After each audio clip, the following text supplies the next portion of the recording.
ซุปพุทโธน้อยนะครับปี16นะครับวัดสารนาถนะครับปลุกเสกพิธีใหญ่นะครับหลวงปู่ทิมนะครับวัดละหารไร่นะครับหลวงปู่โต๊ะปลุกเสกนะครับผสมมวลเก่าของคุณแม่ชีบุญเรือนนะครับที่พระทันตัวทันยุคที่แตกหักนะครับนำมาผสมใส่ในรุ่นนี้นะครับ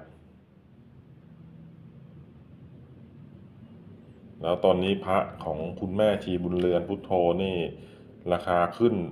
เยอะนะครับราคาขึ้นเยอะมากนะหลายหมื่นนะครับบางองค์นี่เกือบแสนนะครับสวยๆนี่ครับถ้าคนที่ต้องการใช้พุทโธน้อยนะครับแล้วมีมวลสารของคุณแม่ทันตัวนะครับแล้วราคาหลักร้อยเนี่ยแนะนำนะครับแนะนำรุ่นนี้เลย